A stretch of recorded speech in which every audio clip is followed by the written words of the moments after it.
从哪边开始？我们从这边开始走过来的，走到这边是修信宫吗？这里是啊。哦，不是啦，感应桥啦，感应桥开始啦，这边啦。没有，只是问而已。要问哪里有手机啊？这样才。哦，这样绕一圈刚好是不是？我们会走这里。这么大一圈啊！这里耶，走的。Hello， 我们今天来到琼林的飞凤山，哇，今天成员很多，给大家看一下。哟，大家一起来爬山 ，Go！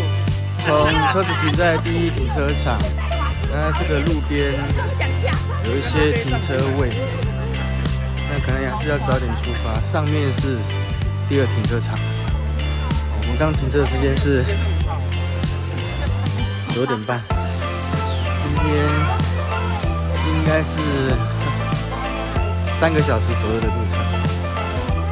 今天天气还不错，大概20到23度左右。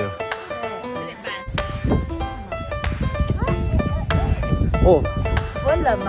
原来这里才是开始陡上的一个路口，很特别的山径。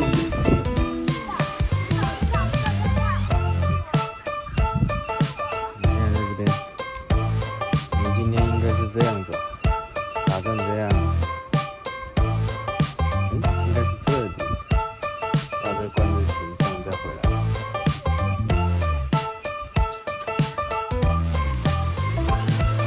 这个路如果是下雨的话，就不行了。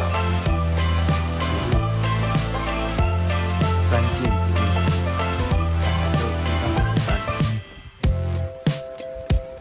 很好走吧？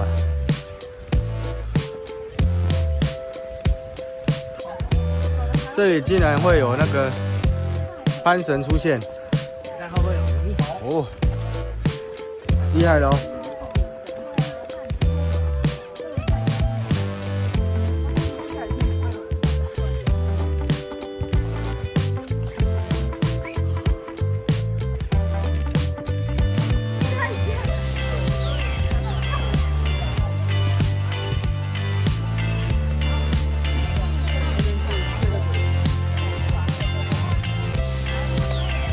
这个路段也是蛮有挑战性的。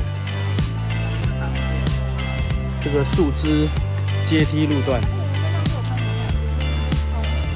见我们前方大概有50-60公尺的陡上，你现在你有？一路上的树枝阶梯。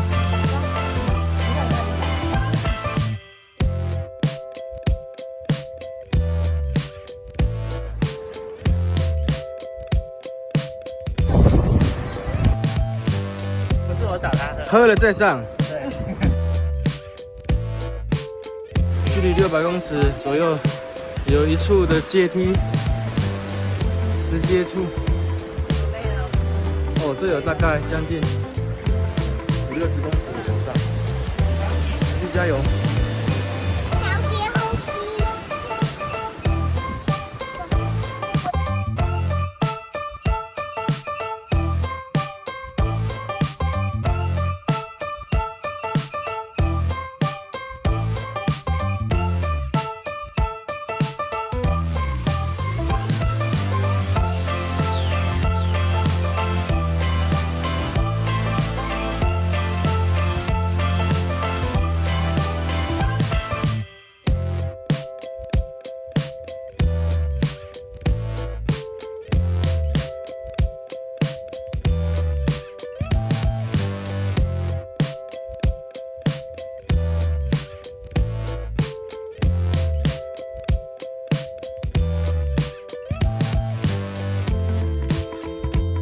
现在时间11点55分，将近12点，完成我们的飞凤山断头行送。我现在要去牵车，刚刚在云谷寺稍微休息。